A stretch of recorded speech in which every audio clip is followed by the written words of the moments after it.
हृदयारविन्दे भवं भवं सहितं नमामि। कर्मसोत्तमाय नमः मंत्रपुष्पाञ्जलिं। श्रीरामचन्द्राय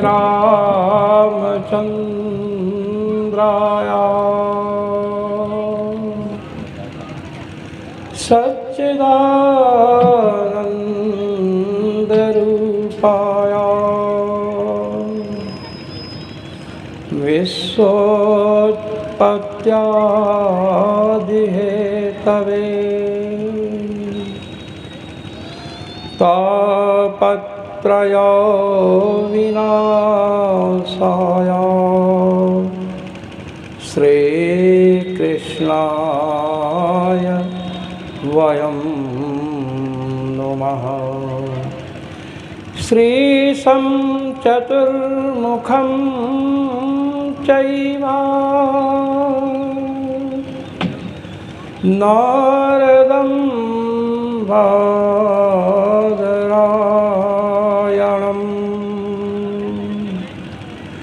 सुखं सूतं च गोकर्णं वारं वारं नमाम्यहं। सीतानाथसमारम्भां रामानन्दार्य मध्यमाम् अस्मदाचार्य पर्यन्तां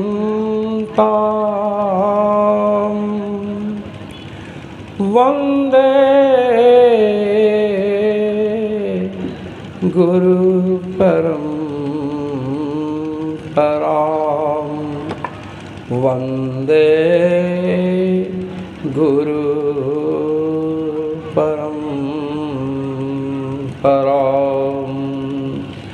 श्रीकृष्ण गोविंद हरे मुरारे हे नाथ नारायण वासुदेवा। श्रीकृष्ण गोविंद हरे मुरारे हे नाथ नारायण वासुदेवा। श्रीकृष्ण गोविंद हरे मुरारे हे नाथ नारायण वासुदेवा। श्रीकृष्ण गोविंद हरे मुरारे हे नाथ नारायण वासुदेवा। हे नाथ नारायण वासुदेवा। हे नाथ नारायण वासुदेवा।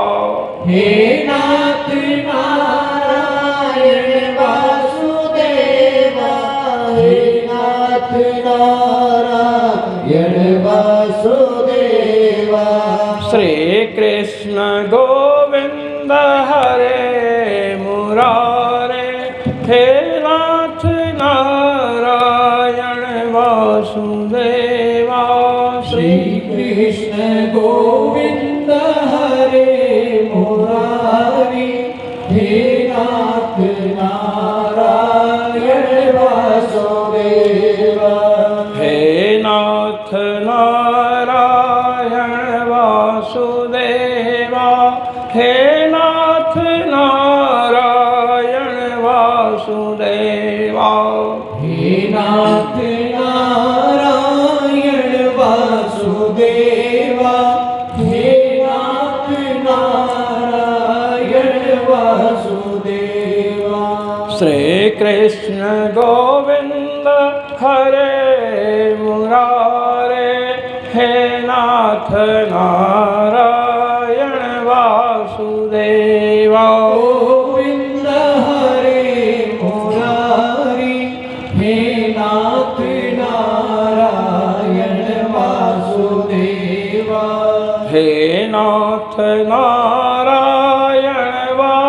वासुदेवा हे नाथ नारायण वासुदेवा हे नाथ नारायण वासुदेवा हे नाथ नारायण वासुदेवा श्री कृष्ण गोविंद हरे मुरारे हे नाथ नारायण वासुदेवा श्री कृष्ण गोविंद हरे मुरारे हे नाथ नारायण वासुदेवा श्री कृष्ण गोविंद हरे मुरारे हे नाथ नारायण वासुदेवा श्री कृष्ण गोविंद हरे मुरारी हे नाथ नारायण वासुदेवा हे नाथ नारायण वासुदेवा हे नाथ नारायण वासुदेवा हे नाथ नारायण वासुदेवा हे नाथ नारायण वासुदेवा बोलिए श्री राधा मुकुंद भगवान की जय बोलिए श्री सुखदेव जी महाराज की जय श्रीमद् भागवत महापुराण की जय। आज श्रीमद् भागवत महापुराण की कथा का द्वितीय दिवस है। आज हम प्रथम स्कंध में प्रविष्ट हो रहे हैं। श्रीमद् भागवत महापुराण में 12 स्कंध हैं, 12। और कल मैंने बतलाया था तेनेयम वाङ्मयी मूर्ति प्रत्यक्षा वर्तते हरे। भगवान रसिक शिरोमणि श्री राधा वल्लभ श्याम सुंदर का यह मूर्तिमान विग्रह है। श्रीमद् भागवत महापुराण जैसे आपका विग्रह है, शरीर है, तो शरीर में सिर है, मस्तक है, मुख है, वक्षस्थल है, कमर है, जांघ है, जंघा। जंघा संस्कृत में जंघा कहते हैं घुटने के नीचे जो होता है, इतना ध्यान रखना। संस्कृत में जो आप कहते हैं ना जांघ पर ताल दिया, हिंदी में कहते हैं जो कमर के नीचे है। और संस्कृत में जंघा कहते हैं जो घुटने के नीचे होता है, कहीं कहीं फिल्ली कहते हैं। संस्कृत में जिसे आप जांघ समझते हैं वो ऊरू कहा जाता है। चरण तो 12 स्कंधों का श्रीमद् भागवत महापुराण, इनमें एक एक स्कंध भगवान के एक एक अंग हैं। तो देखिए भगवान का श्री चरण क्या है। जिस स्कंध में आज हम प्रवेश कर रहे हैं, पहला स्कंध, प्रथम स्कंध, यह भगवान श्याम सुंदर का श्री चरण है, चरण कमल है, पहला स्कंध। इसके बाद हम आगे अब चरण से ऊपर चलिए। कहते हैं कि उंगली पकड़ करके पहुँचा पकड़ना, नीचे से ही। चरण क्या हुआ? प्रथम स्कंध जिसमें आज हम प्रवेश करेंगे। यदि भगवान के संपूर्ण श्री विग्रह का ज्ञान प्राप्त करना हो तो उनके चरणों में ध्यान लगाइए। इससे यह सूचित किया गया। द्वितीय स्कंध भगवान का जान है, घुटना। चरण से ऊपर क्या है? घुटना है। तृतीय स्कंध में आप आइए। जब तृतीय स्कंध में आएंगे तो भगवान का तृतीय स्कंध क्या है? शक्ति, जो कमर के नीचे और ये जो पैर है ना, इसके जोड़ की जो जहाँ जुड़ती हैं हड्डियाँ, ये जो अपने बैठते हैं ना, ये कमर के नीचे, ये शक्ति कहा जाता है। इसके ऊपर चलिए, शक्ति के ऊपर कमर है, कटि भाग। चतुर्थ स्कंध जो है भगवान का कटि भाग है, कमर, और पंचम स्कंध भगवान का नाभि, भगवान की नाभि है, नाभि स्थल है, नाभि। शरीर में नाभि का बड़ा महत्व है। जितनी नसें हैं, जितनी नाड़ियां हैं, सबका केंद्र नाभि है। इसीलिए राम रक्षा स्तोत्र में आया, मध्यम पातु खरध्वंसी नाभिम जाम्बवदाश्रयः। नाभि की रक्षा कीजिए। आपकी या हमारी नाभि चल जाए तो क्या होता है? सबसे पहले पेट खराब होता है ना। नाभि क्या है? तो महाराज पंचम स्कंध भगवान की नाभि है, और इसके बाद छठा स्कंध आता है, यह भगवान का हृदय है। हृदय तक पहुंच गए। अब सातवां स्कंध आता है, यह भगवान का वक्षस्थल है ये, और आठवां स्कंध भगवान का कंठ है, गला जिसको आप कहते हैं, कंठ। और जब आगे बढ़ते हैं, नौवां स्कंध भगवान का स्कंध है, स्कंध माने कंधा। और जब आगे बढ़ते हैं तो कंधे के बाद मुखारविंद आता है। तो भगवान का जो श्रीमुख मंडल है, मुखारविंद है, ये 10वां स्कंध है। अब मुखारविंद में कान हैं, नेत्र हैं, भगवान की वंकिम भव हैं, वंकिम कटाक्ष। भगवान एक कटाक्ष किसी के ऊपर कर दें। भगवान श्याम सुंदर श्री कृष्ण ने जिस गोपी की ओर कटाक्ष किया, समझो धराशायी हो गई। ये भगवान श्री कृष्ण का सौंदर्य, जिस गोपी पर कटाक्ष किया धराशायी। और भगवान राम का कटाक्ष पुरुष भी धराशायी हो जाए। भगवान श्री राम यदि कटाक्ष कर दें, ये श्री राम और श्री कृष्णावतार में यही विशेषता है। श्री कृष्णावतार भगवान के श्रृंगार रस का अवतार है। यहाँ पर गोपियां भगवान के पीछे पड़ी। कोई गोप भी पड़ा क्या? बतलाइए, कोई गोप पड़ा? और भगवान श्री राम के पीछे मिथिलानियों को तो छोड़िए महाराज, भगवान श्री राम जब वन में गए, बड़ी बड़ी जटाएं हैं और जटाएं बनाए हैं। तो ये जो बरगद होता है ना, बरगद के दूध को मिला करके जटाएं बनाई गई हैं। भगवान बिना चरणों में पादत्राण पहने हुए, बिना जूता चप्पल के घूम रहे हैं। जंगल की धूल उड़ रही है, भगवान के श्री विग्रह पर पड़ रही है। अब आप सोचिए कि किसी आप और हमारे ऊपर इतनी धूल पड़ जाए तो कोई पसंद करेगा? अपने मन में धारणा कर लो, कोई पसंद नहीं करेगा। उस समय भगवान के इस प्रकार के स्वरूप का दर्शन जब दंडकारण्यवासी मुनियों को हुआ,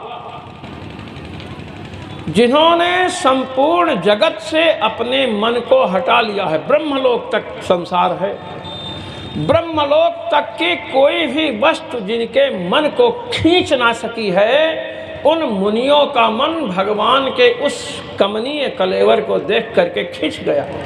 और कैसा खिंचा, लोग इतने मुग्ध हुए। मैं नारियों की बात, ऋषि पत्नियों की बात नहीं कर रहा, मैं ऋषियों की बात कर रहा हूँ। सब ऋषियों के मन में एक ही इच्छा है कि हम लोग युवतियाँ बन जाते तो इनका आलिंगन करते। सबकी यही इच्छा है। आप सोचिए, शरीर पर धूल जमा है।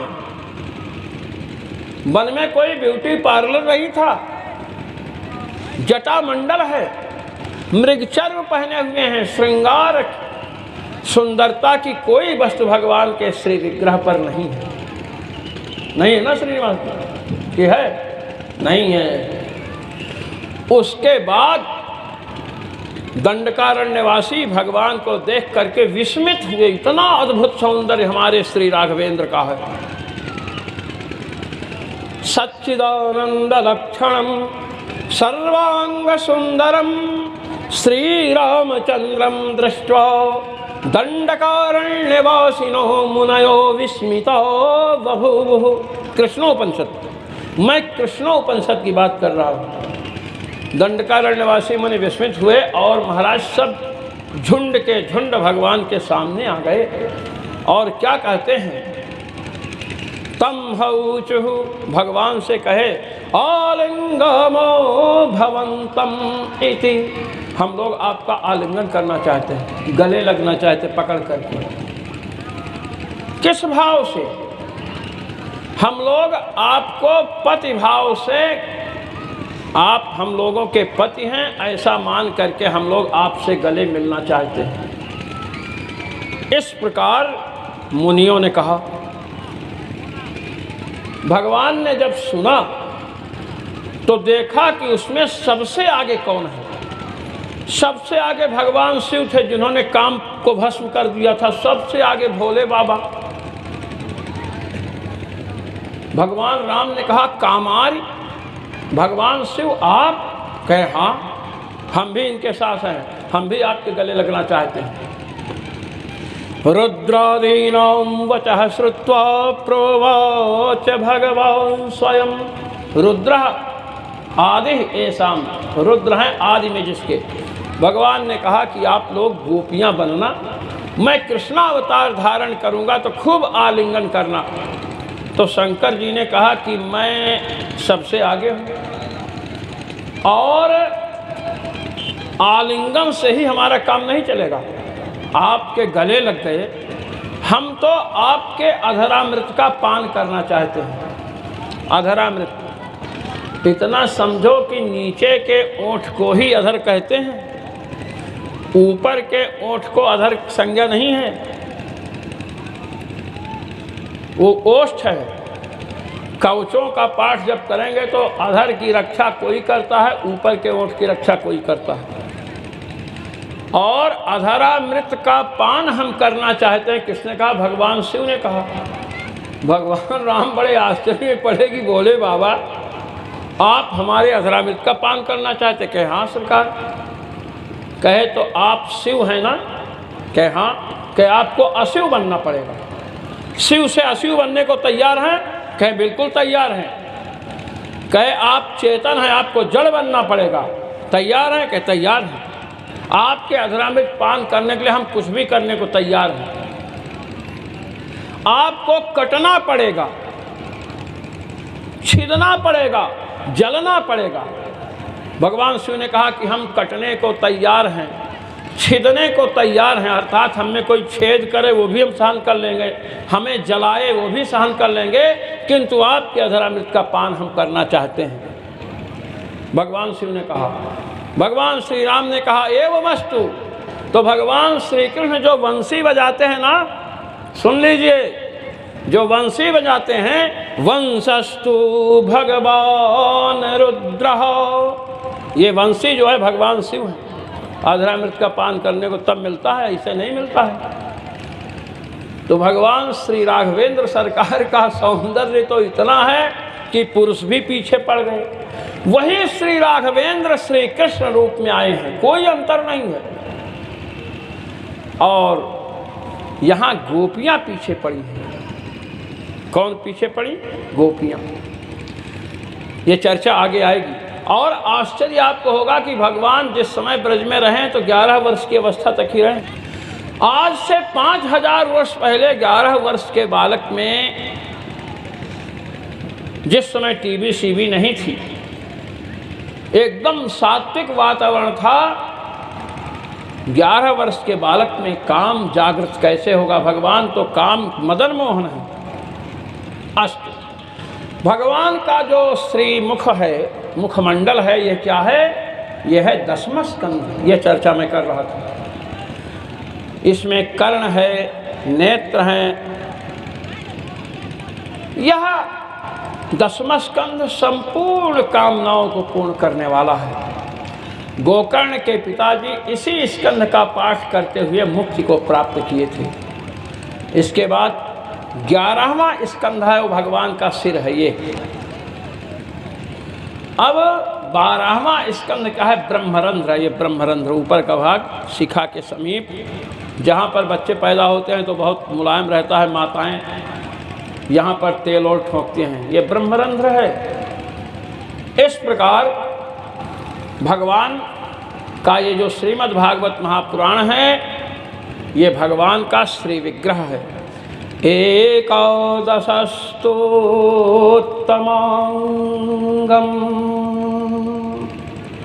द्वादशो ब्रह्मरंध्रकम् एवं भागवतं शास्त्रं विष्णुमूर्ति प्रकीर्तितम्। इस प्रकार भागवत शास्त्र को भगवान का स्वरूप बतलाया गया।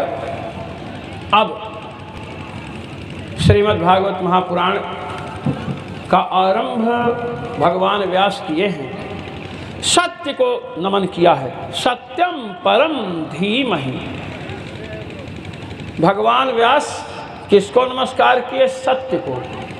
और आजकल लोग किसको नमस्कार करते हैं? जिससे काम चलता है। भाई जिससे काम चलेगा उसी को नमस्कार करेगा। काम कहते हैं बिना झूठ बोले काम चलता नहीं है। आज के युग में असत्यम परम धीमहि हो रहा है। भगवान व्यास सत्यम परम धीमहि, सत्य को नमस्कार किया। सत्य को नमस्कार किया, किसी देवी देवता का नाम नहीं लिया। ये मैं आपको बतलाना चाहता हूँ। न दुर्गा जी का, न भगवान श्री कृष्ण का, न भगवान श्री राम का, किसी का नाम नहीं लिया। सत्य को नमस्कार किया। अब सत्य कौन है? तो हमारे यहाँ वेदांत में बताया गया सत्यम ज्ञानम अनंतम ब्रह्म। सत्य ज्ञान ब्रह्म जो परमात्मा है, सत्य स्वरूप है। परमात्मा को नमस्कार किया। परमात्मा श्री राम भी हैं, श्री कृष्ण भी हैं, भगवान शिव भी हैं, भगवान नारायण तो हैं। लीजिए, भगवती दुर्गा सब परमात्मा स्वरूप हैं। इस श्लोक के 120 अर्थ किए गए हैं। हम इस श्लोक को प्रणाम करके आगे बढ़ रहे हैं। जन्माद्यस्य तो न्वयाद तरतश्चार्थे सभिज्ञः स्वराट। जन्माद्यस्य तो न्वयाद, ये ब्रह्मसूत्र भी जन्माद्यस्य। जन्माद्यस्य यह अंश ब्रह्मसूत्र में भी है। और जन्माद्यस्य यह भी आरंभ किससे हो रहा है? भागवत का आरंभ जन्माद्यस्य से हो रहा है। जन्म और संसार का जन्म, पालन और प्रलय जिससे होते हैं, उस परमात्मा को नमस्कार है। सबसे बड़ी बात यहाँ बतलाई जा रही है कि ये श्रीमद् भागवत महापुराण कैसा है। कहते हैं धर्मः प्रोज्झित कैतवोऽत्र परमो निर्मत्सराणां सतां वेद्यं वास्तवमत्र वस्तु शिवदं तापत्रयो नमूलनम्। श्रीमद्भागवते महामुनिकृते किं वा परैरीश्वरः सद्यो हृद्यवरुध्यतेऽत्र कृतिभिः शुश्रूषुभिस्तत्क्षणात्। यहाँ पर श्रीमद् भागवत महापुराण में किसका कथन है, किसका प्रतिपादन है? तो कहते धर्म का प्रतिपादन है। भागवत महापुराण में किसका प्रतिपादन है? धर्म का। पूर्व मीमांसा में अथातो धर्म जिज्ञासा धर्म का प्रतिपादन है, और उत्तर मीमांसा में ब्रह्म का प्रतिपादन है। और भागवत महापुराण में धर्म का प्रतिपादन है। आप भागवत की कथा सुनते हो, इसमें धर्म का प्रतिपादन है कि भगवान श्री कृष्ण का प्रतिपादन है, आप स्वयं समझते हैं। श्री विष्णु महापुराण में भगवान का एक नाम धर्म आया है। धर्मो धर्म विदुत्तमः धर्मः प्रोज्झित कैतवोऽत्र परमो। श्रीमद् भागवत महापुराण में भगवान का प्रतिपादन है। धर्म किसका स्वरूप है? भगवान का। रामो विग्रहवान् धर्मः मारीच जिसकी भांजी की नाक और कान काटा था, किसने? श्री लक्ष्मण जी ने। मारीच लक्ष्मण जी के बड़े भाई की प्रशंसा करता है कि धर्म का यदि कोई रूप देखना चाहते हो रावण, तो चले जाओ वन में और श्री राम का दर्शन करो। तो यहाँ धर्म का प्रतिपादन है। ये धर्म कैसा है? जिसमें कपट नहीं है। अत्र परमः, त्रपा कहते हैं लज्जा को। ना त्रपा एसाम ते अत्रपा, जिनमें लज्जा नहीं होती। जब संकीर्तन करते हैं श्री राम जय जय राम, तो लज्जा छोड़कर संकीर्तन करना चाहिए। एक जगह कथा हो रही थी, एक महात्मा कीर्तन करा रहे थे। दीन दयाल विरद संभारी, हरहु नाथ मम संकट भारी। सब लोग तो कह रहे थे, एक स्त्री बैठी थी, वो दीन दयाल विरद संभारी, दीन दयाल के जगह पर कह रही थी, गप्पुक बाप विरद संभारी, हरहु नाथ मम संकट भारी। गप्पुक बाप, गप्पू के बाप। महात्मा जी ने पूछा, दीन दयाल के जगह तू गप्पू के बाप ऐसा क्यों कह रही? कहे दीन दयाल मेरे पति का नाम है, गप्पू लड़के का नाम है। भगवान के नाम का संकीर्तन, तो कहते हैं जो संकीर्तन करने में लज्जा का अनुभव नहीं करते हैं, ऐसे प्रेमी भक्त जिनमें रमण करते हैं, ऐसे धर्म का यहाँ प्रतिपादन है। भक्ति धर्म का प्रतिपादन है, भगवत धर्म का प्रतिपादन है। श्रीमद् भागवत महापुराण कैसा है? तो कहते हैं यह एक फल है। फल तो आप लोगों ने देखा है, खाया भी है खूब। फल में गुठली भी होती है ना। आम खाए होंगे ना, बिहार का आम बहुत प्रसिद्ध है। आम में गुठली होती है, उसको आप फेंक देते हैं, छिलके को फेंक देते हैं और रस को पी जाते हैं। कहते हैं यदि श्रीमद् भागवत महापुराण फल है तो इसमें भी कुछ छोड़ने लायक वस्तु होगी। कहते हैं सुनिए, निगम कल्पतरोर गलितम फलम सुखमुखादमृतद्रव संयुतम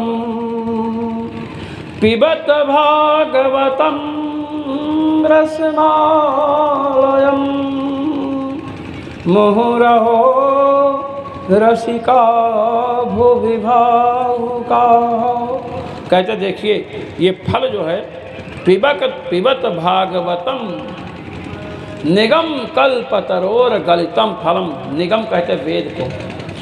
वेद रूपी वृक्ष से यह फल, भागवत रूपी फल प्रकट हुआ और गलितम माने एकदम पका हुआ है। जैसे पका आम रहता है, आया और चूसना शुरू कर दिए।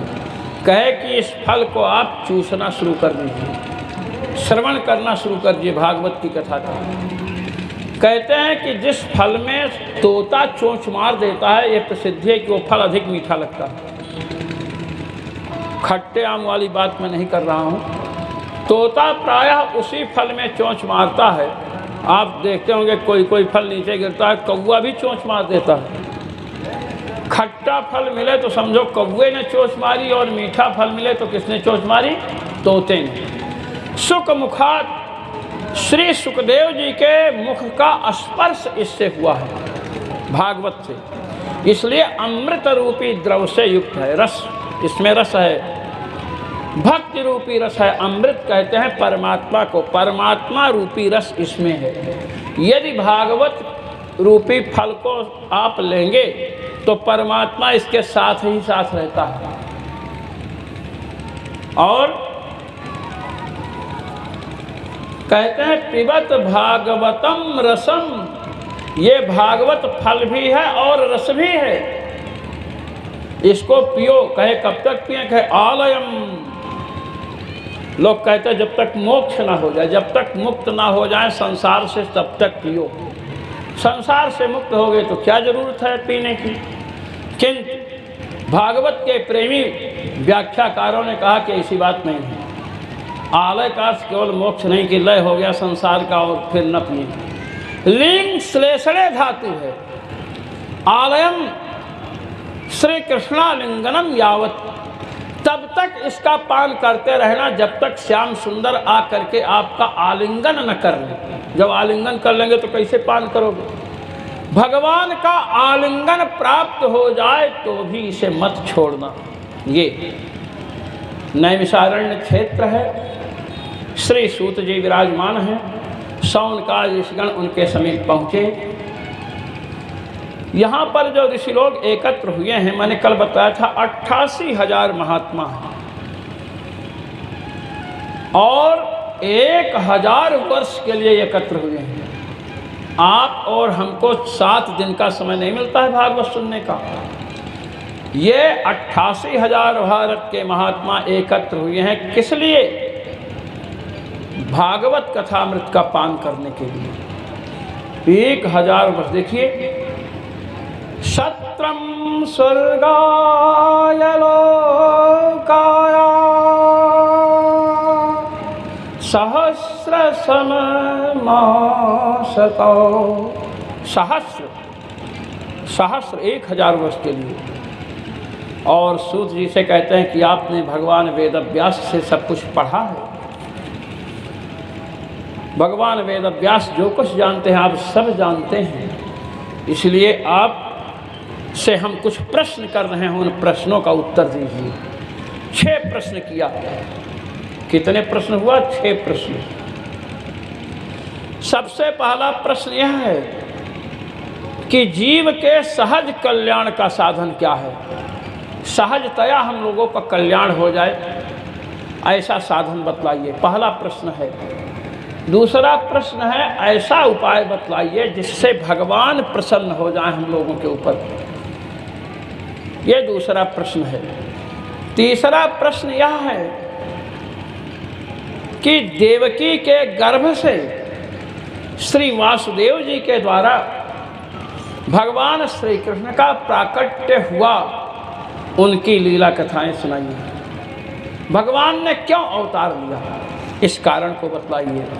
और महाराज चौथा प्रश्न है कि भगवान जब अवतरित हुए तो उन्होंने क्या क्या लीलाएं की हैं, लीला रस का हमें पान कराइए। और पांचवा प्रश्न है कि भगवान के कितने अवतार हैं, जितने अवतार हों उन अवतारों का चरित्र आप हम सबको सुनाएं। और छठा प्रश्न है कि भगवान वसुदेव नंदन के इस धराधाम से पधारने के बाद धर्म किसकी शरण में गया है, धर्म की रक्षा का भार किसके ऊपर है। इस प्रकार 6 प्रश्न किया। और एक बात कह रहे हैं, कलिमागत माज्ञाया क्षेत्रेऽस्मिन् वैष्णवे वयम् आसीना दीर्घसत्रेण कथायां सक्षणा हरेः। ऋषियों ने कहा कि सुनिए महाराज, हम लोग इस क्षेत्र में आए हैं, वैष्णव क्षेत्र है। ये नैमिषारण्य जो क्षेत्र है ना, भगवान विष्णु का क्षेत्र है। कलयुग आ चुका है ऐसा समझ करके हम लोग इस क्षेत्र में आए हैं। देखिए, कलयुग से आप हम भले न डरें, किंतु ऋषि महात्मा कलयुग से डरते हैं। कलि का प्रवेश नैमिषारण्य की धरती पर नहीं है। कलेश तत्र प्रवेशो ही कदाचित ना भविष्यति, कभी भी प्रवेश नहीं हो सकता है। इसलिए हम लोग यहाँ आए हैं, आप हम लोगों को कथा सुनाएं। श्री सूत जी ने कथा सुनाने जैसे प्रश्न किया, धड़ाधड़ उत्तर देना शुरू कर दिया, ऐसी पद्धति नहीं है। जब प्रश्न हुआ तो सूत जी ने अपने गुरु जी का स्मरण किया।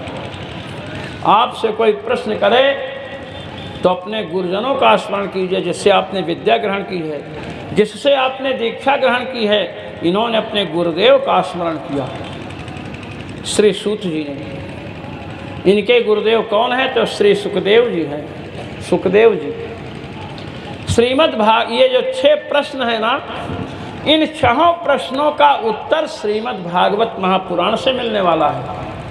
इसलिए श्रीमद् भागवत महापुराण जिनके श्री चरणों में बैठ करके पढ़े हैं, उन गुरुदेव का स्मरण किया। आजकल लोग कहते हैं कि आपने किससे पढ़ा, तो अपने गुरु का नाम लेने में लोग लज्जा का अनुभव करते हैं।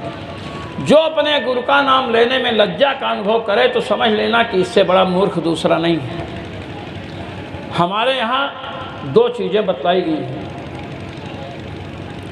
किसी से आपने विद्या ग्रहण की है तो उसका नाम लीजिए कि हमने इनसे पढ़ा है। हमने जब काशी हिंदू विश्वविद्यालय से थीसिस रिसर्च किया, शोध प्रबंध लिखा PhD का, तो जिन जिन से हमको सहयोग मिला सबका नाम मैंने दिया है उसमें। हमारे शास्त्र हमको आदेश देते हैं, गुरुम प्रकौशये धीमान् मंत्रम यत्नेन गोपयेत् अप्रकाश प्रकाशाभ्याम् आयुष्यम परिच्छीयते। देखिए, गुरु जी से क्या मिलता है? मंत्र मिलता है, शिक्षा मिलती है। कहीं भी जाएं तो गुरुम प्रकाशये धीमान, अपने गुरुजनों का प्रकाश कीजिए। प्रकाश उन्हें बतलाइए कि हमने इनसे शिक्षा ग्रहण की है। आपकी आयु बढ़ेगी, आपकी अकाल मृत्यु आने वाली होगी तो टल जाएगी। और गुरु जी से मंत्र लिए, मंत्र सबको देना शुरू कर दिए। मंत्र को तो प्रकाशित कर रहे हैं और गुरु को ही छिपा गए। कहे आपको मंत्र कहाँ से मिला? कहे कि ऊपर से टपक पड़ा, आकाशवाणी हुई, हमें मंत्र मिल गया। ऐसा बोलने वाले जो लोग होते हैं उनकी आयु क्षीण होती है। इसलिए आप विद्या तो उसे दीजिए जो विद्या का अधिकारी है, अनधिकारी को विद्या नहीं देनी चाहिए। शेरनी का दूध होता है ना, शेरनी के दूध को आप लोहे के बर्तन में रख करके देखना, लोहे के बर्तन को फाड़ करके नीचे चला जाएगा। और सोने का कितना ही पतला चद्दर क्यों ना हो, पतला पात्र हो, बड़ा हल्का हो, शेरनी का दूध रख दीजिए, रुका रहेगा। और लोहे के जिसमें आप कूटते हैं उसको क्या कहते हैं? खल, खल बट्टा खल होता है ना, खल में रख कर देखेगा ना, फाड़ करके नीचे चला जाए शेरनी का दूध। तो अधिकारी अगर नहीं है और आपने विद्या दिया तो दुरुपयोग करेगा। इसलिए विद्या तो अधिकारी को दो, किंतु गुरु का प्रकाश अधिकारी अनधिकारी सबके सामने आप करें, आपकी आयु बढ़ेगी, विद्या बढ़ेगी। श्री सुखदेव जी के श्री चरणों में प्रणाम किया। तम सर्वभूत हृदयम मुनि मानतोस्मि। सर्वभूत हृदयम, संपूर्ण प्राणियों का जो हृदय है, स्वांतम हृत मानसम, मना हृत कहते हैं हृदय को। सर्वभूत जब जितने प्राणी हैं सबका जो हृत माने मन है, उसमें आयति गच्छत इति सर्वभूत हृदय, संपूर्ण प्राणियों के हृदय में विराजमान है। भगवान की उपासना करेंगे, ब्रह्म वेद ब्रह्मयु भवति। ब्रह्म की उपासना करेंगे, भगवान की उपासना करेंगे तो भगवान जैसे शक्ति मिल जाएगी। यदि भगवान से भी युद्ध हो जाए तो पराजित नहीं हो सकते हैं। अर्जुन पंचाक्षरी शिव मंत्र का जप कर रहे थे, शिव जी पहुंच गए। ये कथा आप सुन चुके होंगे, दोनों में युद्ध हुआ। जब अर्जुन शिव जी से पराजित जैसे होने लगे तो शिव मंत्र का जप शुरू कर दिया महाराज, और शिव जी की टांग पकड़कर घुमाना शुरू किया। शिव जी को पराजित कर दिया। जब ऊपर जब घुमाने लगे तब शिव जी थोड़ा हंसे, तो देखा भगवान शिव तो क्षमा याचना की। तो अपने आराध्य को भी हराना हो तो हमें आराध्य के मंत्र का जप करना चाहिए, उससे मंत्र से देवता वश में हो जाते हैं। अस्तु। श्री सुखदेव जी को प्रणाम करके कहते हैं कि हे ऋषियों, आपने जो प्रश्न किया है उसका उत्तर हम देते हैं। हम जो अपने वर्णाश्रम धर्म में, देखिए ब्राह्मण क्षत्रिय वैश्य शूद्र 4 वर्ण हैं और 4 आश्रम भी हैं, ब्रह्मचारी गृहस्थ वानप्रस्थ संन्यास। तो जिस आश्रम में हो उस आश्रम के अनुरूप हमें धर्म का आचरण करना चाहिए। और यदि निष्काम भाव से करें तो सहज ही कल्याण हो सकता है। निष्काम भाव से किसी को दान दें, कोई भूखा है उसे भोजन कराएं, किसी को प्यास लगी है उसे पानी पिलाएं, कहीं यज्ञ हो रहा है जो सहयोग हो सकता है यज्ञ में सहयोग करें, माता पिता की सेवा करें, अपने से वृद्ध लोग हैं, बड़े लोग हैं, उनका आदर करें। तो इससे क्या होता है, इससे भगवान की कृपा से हृदय शुद्ध होता है और भगवान की कृपा का अनुभव होता है। भगवान प्रसन्न होते हैं, क्योंकि जो श्रुति और स्मृति है यह भगवान की आज्ञा है। जब सृष्टि की रचना करनी हुई, प्रश्न किया था ना, भगवान किससे प्रसन्न होते हैं? देख लीजिए, आप गृहस्थ हैं तो गृहस्थ के लिए जो धर्म बतलाया गया है उसका पालन करिए। दूसरों के कल्याण की बात सोचिए, कल्याण करिए, भगवान आप पर प्रसन्न हो जाएंगे। साधु महात्मा विप्र राष्ट्र के प्रति कल्याण की भावना रखिए, अपने से जितना हो सकता है उतना उपकार कीजिए, समाज सेवा कीजिए, राष्ट्र सेवा कीजिए, भगवान आप पर प्रसन्न होंगे। ये नहीं कि क्या बोलते हैं, फोटो खिंचाना हुआ तो पैर दबाने लग गए और फोटो खिंच गया तो अलग हो गए, ये नहीं। भगवान प्रसन्न होते हैं वर्णाश्रम धर्म के पालन से। कहे कि अच्छा ये बताइए, भगवान ने क्या क्या अवतार ग्रहण किया? कह सुनिए, भगवान का जो पहला अवतार है क्षीर सागर में हुआ। यज्ञ है पौरुषम रूपम भगवान महदादिभिः संभूतम षोडश कल माधव लोक शिशिक्षया। लोक शिशिक्षया, जब संसार की रचना की इच्छा हुई तो भगवान जल में प्रकट हुए और षोडश कलम, भगवान की 16 कलाएं। भगवान की 16 कलाएं क्या क्या हैं? तो पृथ्वी जल तेज वायु आकाश पंचभूत, पंच ज्ञानेन्द्रियाँ। ज्ञानेन्द्रिया जैसे नेत्र, घ्राण, ये घ्राणेन्द्रिय यहीं पर रहती है। विश्वास न हो तो इतनी नाक काट करके सूंघना तो गंध नहीं आएगी। अब आप कहो नाक काटना के तो बात बड़ी गड़बड़ है, तो मैं आपको दूसरा बता रहा हूँ। रसनेन्द्रिय, जो जीभ है ना आपकी, जीभ के यहाँ पर रसनेन्द्रिय होते, जिससे आपको खट्टे मीठे का पता चलता है। अपने अपने घर जाना और जीभ को ऐसे बाहर निकाल करके पकड़ लेना और बीच में पेड़ा रखना या चीनी रखना और देखना, आपको मीठे का पता नहीं चलेगा। आज ही करके देख लेना, जब उसका संबंध लार जब आगे आएगी तब पता चलेगा मीठा है। नाक नहीं काट सकते हैं तो जीभ को पकड़ तो सकते हैं। यह है रसनेन्द्रिय, श्रोत्रेंद्रिय और त्वगिंद्रिय, 5 ज्ञानेन्द्रियाँ, 5 कर्मेंद्रियाँ, कितने हो गए? 15 और 1 मन। ये 16 कलाएं हैं। ये भगवान का विराट रूप है, भगवान दिव्य विग्रह हैं। इसी से भगवान ने सृष्टि की है। भगवान का जो पहला अवतार है, सनक सनंदन सनातन सनत कुमार के रूप में भगवान अवतरित हुए। इसके बाद भगवान ने वराह अवतार धारण किया।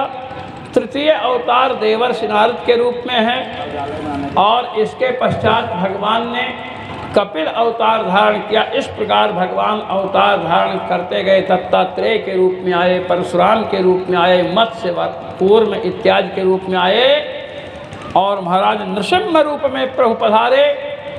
और कहते हैं श्री सूत जी सौनकाल ऋषियों से कि कृष्ण और बलराम के रूप में आए। कि महाराज इसके पहले रामा अवतार प्रभु का हुआ था। कहते हैं जैसे नदी से नहरें निकलती हैं, ऐसे ही भगवान से अनंतानंत अवतार होते रहते हैं, उनकी गणना कोई नहीं कर सकता है। एते चांस कलाः पुंसः कृष्णस्तु भगवान स्वयं। श्री सूत जी ने कहा कि जिनकी मैंने गणना कराई है, इनमें कोई अंशावतार है, कोई कला अवतार है भगवान का, किंतु कृष्णस्तु भगवान स्वयं, साक्षात श्री कृष्णचंद्र स्वयं भगवान है, ये अंशावतार और कलावतार नहीं है।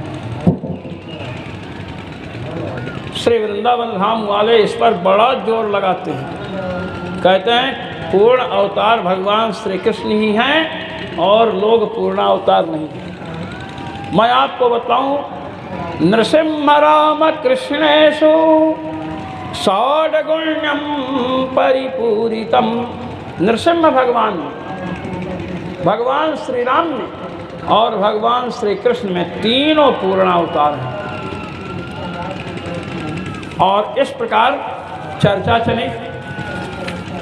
श्री सूत जी कह रहे हैं कि देखिए, जिस समय श्री सुखदेव जी परीक्षित जी को कथा सुनाने के लिए गंगा तट पर बैठे हुए थे, सभी ऋषिगण वहां पहुंच चुके थे, मैं देर से पहुंचा।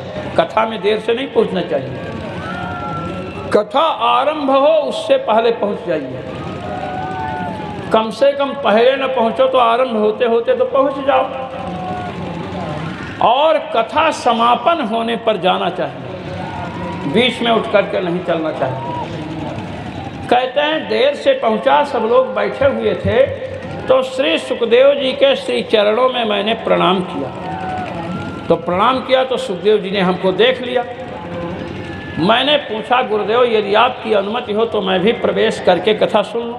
तो उन्होंने बड़े प्रेम से बुलाया, सूत आ जाओ, और अपने श्री चरणों में स्थान दिया बैठने के लिए, जहाँ पर परीक्षित महाराज बैठे हुए थे, परीक्षित जी बैठे हुए थे। परीक्षित जी के समीप ही मैं बैठा, कथा सुनने का सौभाग्य मुझे प्राप्त हुआ। और उन्होंने जो कुछ सुनाया है वो सब हम आपको सुनाएंगे। श्री व्यास जी महाराज भागवत महापुराण की रचना किए।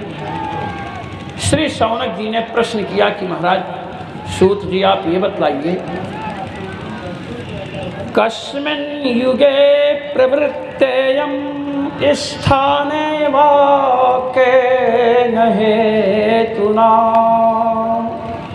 प्रश्न है, पहला प्रश्न कि महाराज ये बताइए किस युग में भागवत कथा आरंभ हुई, किस स्थान में आरंभ हुई और किस कारण आरंभ हुई। देखिए प्रश्न करने वाले, किस युग में हुई, समय किस स्थान में हुई, स्थान का नाम, और किस कारण हुई, पहला प्रश्न। और किससे प्रेरित होकर के भगवान व्यास ने भागवत महापुराण की रचना की, ये भी बताइए। और दूसरी बात, दूसरा प्रश्न मेरा यह है कि हमने सुना है कि सुखदेव जी के द्वारा परीक्षित जी ने कथा सुनी, तो सुखदेव जी तो महाराज विचरण करते रहते हैं, गाय के दुहने में जितना समय लगता है उतना ही समय रुकते हैं। हमारे यहाँ जो भिक्षा मांगते हैं ना महात्मा लोग, ध्यान दीजिए, महात्मा लोग भिक्षा मांगने के लिए कोई महात्मा आ जाए और रोटी बना रही, रोटी सेक रही है, उसने नारायण हरि की आवाज़ निकाली या सीताराम, रोटी छोड़ करके भिक्षा दे दीजिए, अधिक से अधिक रोटी जलेगी या नीचे उतार कर रख दीजिए। आजकल तो गैस का सिस्टम है। महात्मा रोटी बना रही हैं, रोटी उतार कर रखे, तब तक रुके नहीं, प्रतीक्षा करेगा, चला जाएगा तो आपको पाप लग सकता है। लेकिन कहीं आप गाय दुह रही हैं या आप गाय दुह रहे हैं और महात्मा आवाज़ दिया तो आप गाय दुहना मत बंद कीजिए। ये देखिए, क्योंकि गाय पन्हाती है, जब बछड़ा पीता है तब पन्हाती है, और कहीं छोड़ दिए तो फिर गाय दूध ऊपर चढ़ा लेगी अपने बछड़े के लिए, फिर समस्या खड़ी हो जाएगी, पता नहीं देगी दूध की नहीं। इसलिए हमारे शास्त्रकारों ने, हमारे ऋषियों ने यह भिक्षा मांगने वालों को निर्देश दिया कि जब गाय दुही जा रही हो तो प्रतीक्षा करना, आप लोग भगना मत। गाय दुहने के बाद भिक्षा मिलेगी, प्रतीक्षा करना, किंतु भोजन बन रहा हो, कुछ हो रहा हो, उसमें प्रतीक्षा मत करना, चल देना, क्योंकि अन्य कार्य को हम रोक सकते हैं। तो श्री सुखदेव जी गोदोहन मात्र में जो समय लगता है उतने ही समय रुकते हैं। तो उन्होंने, सुखदेव जी ने श्री परीक्षित जी को कथा कैसे सुनाई? देखिए प्रश्न पर प्रश्न। दूसरी बात, श्री परीक्षित जी महाराज एक बहुत बड़े चक्रवर्ती सम्राट थे। चक्रवर्ती सम्राट ने 7 दिवस पर्यंत अपने राज्य कार्य को छोड़ करके कथा कैसे सुना? पर चक्रवर्ती सम्राट, और कथा सुनने के बाद शरीर को त्याग दिया, मुक्त हो गए। तो ये प्रश्न इन्होंने किया है श्री सूत जी से। श्री सौनक जी ने मुमोच निर्विद्य कुतः कलेवरम, वैराग्य को प्राप्त हो गए और शरीर को छोड़ दिया। ये सब कथा भी आप हमको सुनाइए। श्री सूत जी ने कहा कि सुनिए, द्वापर का युग था। द्वापर के युग में कलयुग जब आने वाला था, उस समय भगवान व्यास का अवतार हुआ। कल मैं बता चुका हूँ कि ये जो व्यास जी हैं, कृष्ण द्वैपायन व्यास, सत्यवती जी के पुत्र, 28वें व्यास हैं। 29वें व्यास, आगे व्यास हो गए द्रोणाचार्य के पुत्र अश्वत्थामा। उपरिचर वसु नाम के एक चेद देश के राजा थे। महाराज देवराज इंद्र से मित्रता थी, सुंदर विमान मिला तो उस पर बैठ करके इधर उधर जाते हैं। एक दिन जंगल में गए तो उन्हें ध्यान आया कि मेरी पत्नी रजस्वला है और ऋतुकाल बीतने वाला है और मुझे घर पहुंचना चाहिए था। ऋतौ भार्याम उपेयात्, ऋतुकाल के बाद पत्नी से मिलना चाहिए, पत्नी के समीप होना चाहिए पति को। तो महाराज ऋतुकाल माने यमसी पीरियड, इसके बाद पति को समीप में रहना अनिवार्य है, ये धर्मशास्त्र की आज्ञा है। महाराज उपरिचरवश वन में हैं तो उन्होंने सोचा मैं तो नहीं हूँ, तो उन्होंने अपने तेज को एक पत्र पुटक में निकाल कर, दोनों में निकाल कर एक पक्षी को दे दिया, सेन पक्षी, बाज को दे दिया। अब बाज पक्षी लेकर चला। पहले के पक्षियों के द्वारा संदेश लोग भेजते थे, कबूतर, बाज। आजकल आदमी संदेश लेकर नहीं जाता है, जाएगा तो कुछ अपने तरफ से मिला देगा। एक माँ ने अपने छोटे नन्हे मुन्ने बच्चे को भेजा, अतिथि लोग घर में आए थे, रिश्तेदार लोग, भोजन बना चुकी, तो बच्चे से कहा कि जा करके बुला लाओ खाने के लिए। तो चुन्नू गए वहाँ, तो चुन्नू ने पूछा कि आप लोग भोजन करके घर से आए हो क्या, या घर जा कर के भोजन करोगे? माँ ने सुन लिया, आई कान गरम किया कि दुष्ट कहीं के, मैंने ये कहा था। संदेश पहले पक्षी पहुँचाते थे, पोस्टमैन विलंब कर सकता है किंतु पक्षी विलंब नहीं करते थे। पक्षी पोस्टमैन लीजिए। महाराज बाज लेकर के जब चला तो मार्ग में किसी बाज ने देखा, समझा कि महाराज ये कोई मांस का टुकड़ा ले जा रहा है। दोनों भिड़ गए आपस में और वह पत्र पुटक जो दोना था नीचे गिरा। अद्रिका नाम की एक अप्सरा थी जो मछली बन गई थी जिसके सांप से, उसने उसको निगल लिया। और महाराज वह उपरिचर वश का वीर था, एक तेजस्वी राजा का वीर था। वीर में बड़ी शक्ति है महाराज। चने के खेत में गेहूं का बीज डालो तो गेहूं ही होगा, चना नहीं होगा। एक मछली ने जो निगला वह अद्रिका नाम की अप्सरा मछली बनी है। जब पकड़ी गई और उसे फाड़ा गया तो फाड़ने वालों ने कहा इसके पेट में कुछ है। महाराज फाड़े तो 2 बच्चे निकले, जुड़वे। एक का नाम मत्स्य रखा गया और जो कन्या थी उसके शरीर से भी दुर्गंध आ रही थी। तो राजा ने कहा इसको मैं नहीं रखूँगा। और एक मछली ये धीवर को दिया गया, मल्लाह को। मल्लाह ने कहा मैं पालन करूँगा। महाराज उसी कन्या का नाम सत्यवती है। सत्यवती है उस कन्या का नाम। महर्षि पराशर और सत्यवती के द्वारा कौन उत्पन्न हुए? भगवान कृष्ण द्वैपायन व्यास उत्पन्न हुए, प्रकट हुए। ये भगवान नारायण ही हैं। कृष्ण द्वैपायनम व्यासम विद्धि नारायणम प्रभुम, साक्षात नारायण। और महाराज भगवान वेदव्यास ने स्त्री और शूद्रों को, लोग स्त्रियों को नहीं पढ़ाते थे, शूद्रों को नहीं पढ़ाते थे, तो इनको पढ़ाने की, इनको धर्म का बोध कराने के लिए भगवान कृष्ण द्वैपायन व्यास ने महाभारत की रचना की। इसके पहले इन लोगों को शिक्षा से विशेष वंचित रखा गया था। आप सुन लीजिए, जो आजकल लोग कहते हैं ना कि स्त्रियों को पढ़ाने में आगे करो, शूद्रों को भी पढ़ाना चाहिए, अरे यह कार्य तो आज से 5000 वर्ष पूर्व भगवान कृष्ण द्वैपायन व्यास ने शुरू कर दिया था। आप लोग सुनते हैं कि राम राज्य राम राज्य, राम राज्य की कल्पना किसकी है? अभी पूछे तो लोग गांधी जी का नाम लेंगे, कहते हैं गांधी जी की कल्पना थी राम राज्य की। गांधी जी की क्या कल्पना थी? श्री वशिष्ठ जी ने कहा, श्री वशिष्ठ जी का संकल्प था राम राज्य का। वशिष्ठ जी ने कहा कि जहां श्री राम राजा नहीं होंगे वह धन धान्य से भरपूर राष्ट्र भी उजड़ करके वन बन जाएगा, और जिस वन में श्री राम राजा होंगे वह वन भी क्या हो जाएगा? राष्ट्र बन जाएगा। तद्वनं भविता राष्ट्रम् यत्र रामो निवत्स्यति, वह वन ही राष्ट्र बन जाएगा।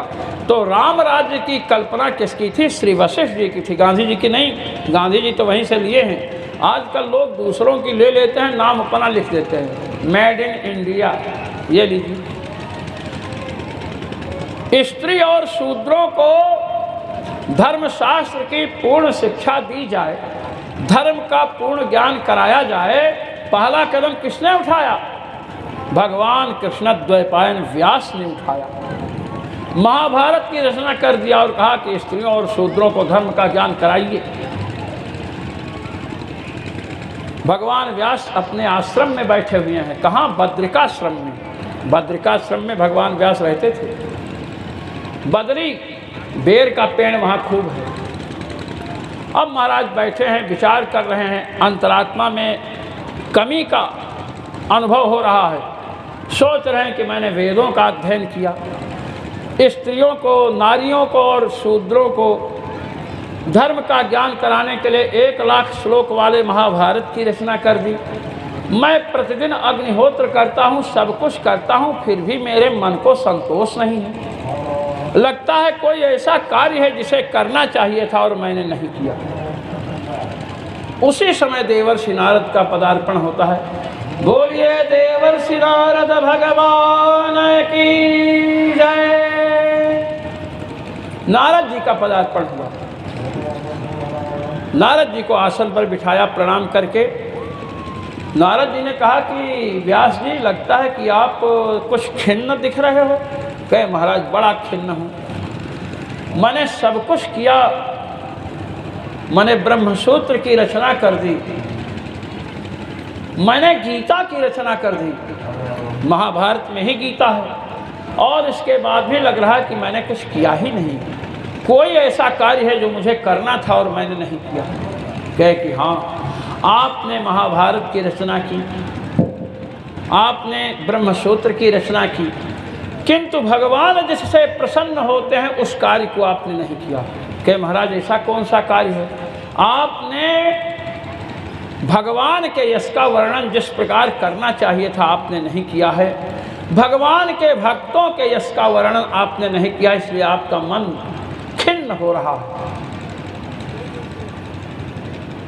क्या कह रहे हैं?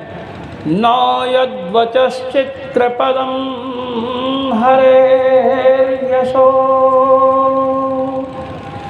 जगत् पवित्रं प्रगृहीत कर्हि चेत् तद्वायसं तीर्थमुशन्ति मानसा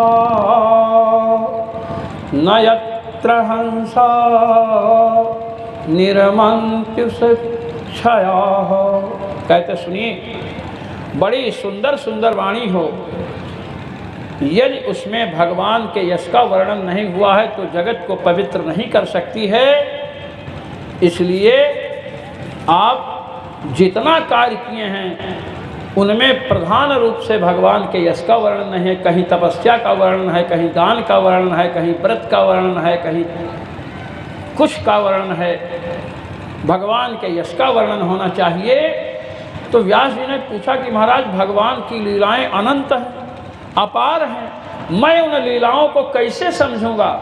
तो देवर्षि नारद ने कहा समाधिनानुस्मर तद्विचेष्टितम, समाधि के द्वारा भगवान की लीलाओं का स्मरण कीजिए। समाधिना अनुस्मर तद विचेषितम, समाधि के द्वारा, समाधि क्या है?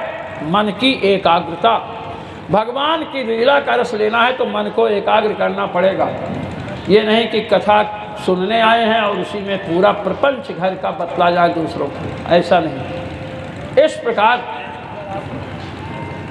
देवर्षि नारद ने श्री व्यास जी को कहा। जब देवर्षि नारद ने व्यास जी से कहा तो व्यास जी ने कहा कि भगवान के चरित्र का वर्णन करें। कहे कि हाँ, एक ध्यान रखना, भगवान का चरित्र वर्णन करना ये तो ठीक है, किंतु भगवत चरित्र से अधिक भगवान के भक्तों के चरित्र का वर्णन करना। भगवान के भक्तों के चरित्र का वर्णन करने से भगवान प्रसन्न होते हैं, और भगवान जब प्रसन्न होते हैं तो अपनी अंतरात्मा प्रसन्न होती है। इसलिए श्रीमद् भागवत महापुराण क्या है? संस्कृत का भक्तमाल है। 12 स्कंध अभी आपके समक्ष मैंने बतलाया। इसमें 10वें स्कंध में भगवान श्री कृष्ण की सुंदर कथा है। इधर 9वें स्कंध तक भक्तों की ही चर्चाएं हैं। बीच में यत्र तत्र भगवान की चर्चा अवश्य आई है। अंत में भी मार्कंडेय आदि महर्षियों के चरित्र का वर्णन है। ये संस्कृत का भक्तमाल है। आप भक्तों के चरित्र का वर्णन अवश्य करना। कि भक्तों से आपको कोई लाभ हुआ है क्या? भक्तों के द्वारा आपको गुरुदेव कोई लाभ हुआ है? कि हाँ। अब देवर्षि नारद अपने पूर्व जन्म का चरित्र सुना रहे हैं। पहले जन्म में क्या थे? अभी तो श्री ब्रह्मा जी के पुत्र हैं। क्या कह रहे हैं? अहम पुरातीत भवे भवम मुने दास्यास्तु कस्याश्चन वेदवादिनां निरूपितो बालक एव योगिनां शुश्रूषणे प्रवृषि निर्विविक्षताम्। श्री नारद जी कह रहे हैं कि पूर्व जन्म में मैं एक दासी का पुत्र था, शूद्रा का पुत्र था, शूद्र जाति की स्त्री का पुत्र था। मेरी माँ एक ब्राह्मण के घर पर काम करती थी। चातुर्मास्य करने के लिए उस ब्राह्मण के घर अनेक महात्मा लोग पधारे। ब्राह्मण के यहाँ मैं भी जाता था, मुझे भी भोजन मिल जाता था। ब्राह्मण ने कहा कि हे बालक, तुम बहुत छोटे हो, इसलिए इन महात्माओं के पूजा पाठ के लिए तुलसी दल और पुष्प ले आना। मैं महात्माओं के लिए फूल लाता था चुन करके, और तुलसी दल उतार करके लाता था, महात्माओं को देता था। तो महात्मा लोग हमें बहुत मानते थे।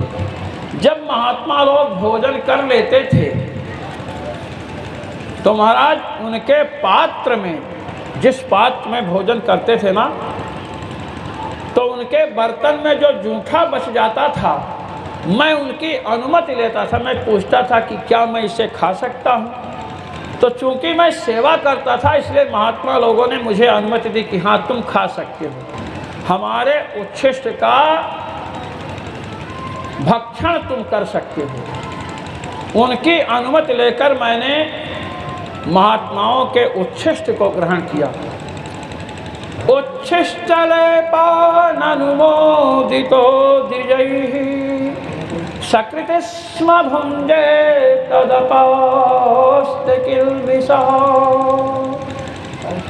नारद जी कह रहे हैं उच्छिष्टलेपान अनुमोदितो द्विजैः, उन्होंने अनुमोदन किया तब मैंने उच्छिष्ट को ग्रहण किया। धर्मशास्त्र में बताया गया है कि किसी का उच्छिष्ट नहीं खाना चाहिए, जूठा नहीं खाना चाहिए।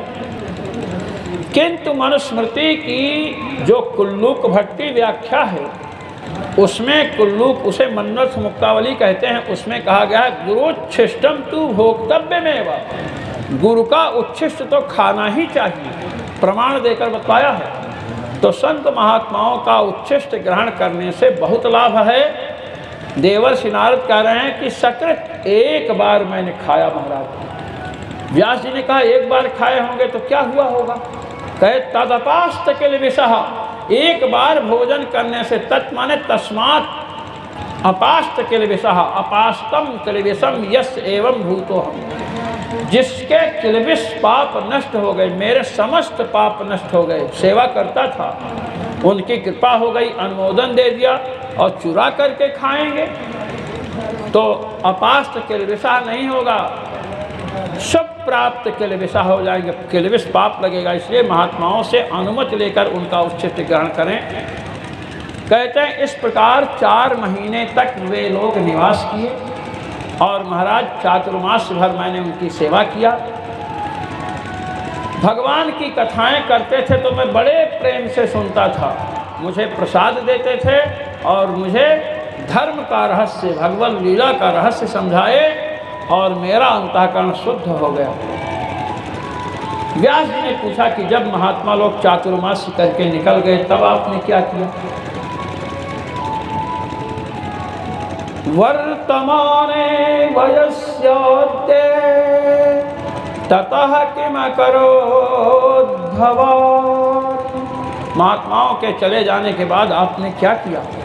कहते मैं अपनी माँ के साथ रह रहा था। मेरी माँ गाय दुहने एक दिन गई तो सर्प ने डस लिया उसे, वो मर गई। तो मैंने घर छोड़ दिया और उत्तर दिशा की ओर चल दिया, जिधर हिमालय है। कई ग्रामों को, उद्यानों को पार करते हुए मैं एक सरोवर के समीप पहुंचा, जहां पर पीपल का वृक्ष है। वहां मैंने स्नान किया और महाराज स्नान करने के बाद आसन लगा करके बैठा। मेरे हृदय में भगवान श्याम सुंदर की भुवन मोहिनी दिव्य छवि आविर्भूत हुई और महाराज नेत्रों से अश्रुपात होने लगा। अकस्मात वह मूर्ति विलीन हो गई। मैं उठा, पुनः स्नान किया, कई बार स्नान करके बैठा, किंतु वह मूर्ति मेरे मन में दूसरी बार दोबारा नहीं आई। उस समय आकाशवाणी हुई, तुम कुयोगी हो, दुर्दर्शो हम कुयोगी नाम। जो कुत्सित योगी हैं, जिनका मन एकाग्र नहीं है, उन्हें मैं नहीं दिखाई पड़ता हूँ। तुम्हें जो मैं दर्शन दिया हूँ, तुम्हारी जो मेरे चरणों में निष्ठा हुई, उसका कारण यह है कि तुमने साधुओं की, महात्माओं की सेवा की थी। देखिए, सत्सेवया दीर्घयापि जाता मयि दृढ़मतिः। सत्सेवया, महापुरुषों की सेवा किया, इसलिए मुझमें निश्चल बुद्धि हो गई तुम्हारी। और अदीर्घया अपि सेवया, यहाँ श्रीधर स्वामी ने अदीर्घया पदच्छेद किया। 4 महीने सेवा की, इसलिए मेरे प्रति तुम्हारी भक्ति जागृत हुई, निश्चल हुई। अब तुम इस शूद्र शरीर को छोड़ करके मेरे पार्षद बनोगे। देवर्षि नारद कह रहे हैं श्री व्यास जी से कि मैं ब्रह्मा जी के द्वारा प्रकट हुआ, भगवान के वैकुंठ धाम पहुँचा, भगवान को मैंने संकीर्तन सुनाया, भगवान बड़े प्रसन्न हुए। उन्होंने कहा कि नारद मांगो, तुम्हें जो भी चाहिए मैं देने को तैयार हूँ। वहाँ पर एक वीणा रखी हुई थी, जो नारद जी वीणा बजाते हैं ना, ये भगवान की दी हुई वीणा है। और ये वीणा श्री लक्ष्मी जी की थी। लक्ष्मी जी भी संकीर्तन इत्यादि करती थी तो वीणा बजाती थी। नारद जी ने कहा, प्रभु मैं संकीर्तन करता हूँ, मेरे पास बजाने के लिए कोई वाद्य यंत्र नहीं है, यदि आप ये वीणा दे दें तो मैं संकीर्तन करूँ आनंद से।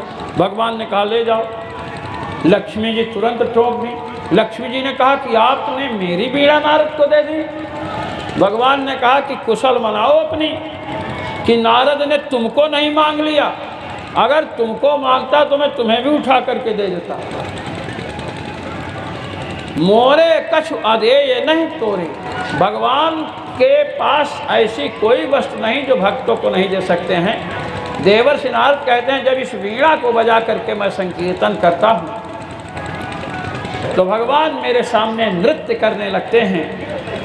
इस प्रकार देवर्षि नारद संकीर्तन की महिमा श्री व्यास जी से वर्णन किए और महाराज उनको समझा करके वहाँ से प्रस्थान करते हैं। लागी लगन मत तोड़ना, ओ लागी लगन मत तोड़ना, हरि जी मोरी लागी, मोरी लागी लगन मत तोड़ना।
चतरा में संत पधारे। आपको पता है संत जब पधारते हैं तो क्या होता है?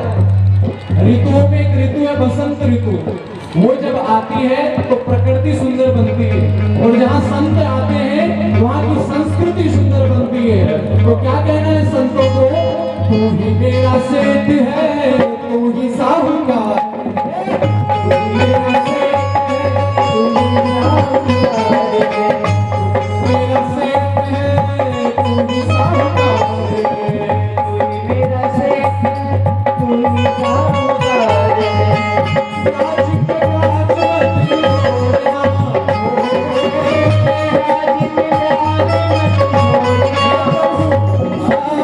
प्याज पे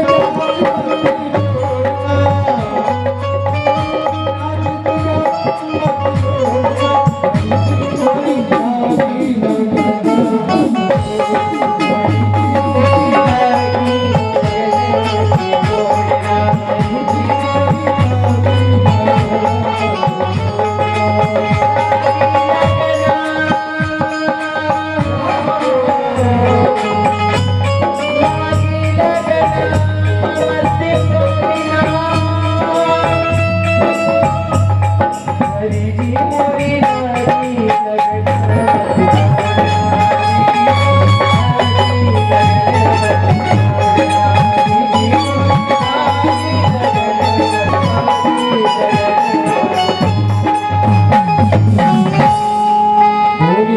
कन्हैया लाल की, सद्गुरुदेव भगवान की।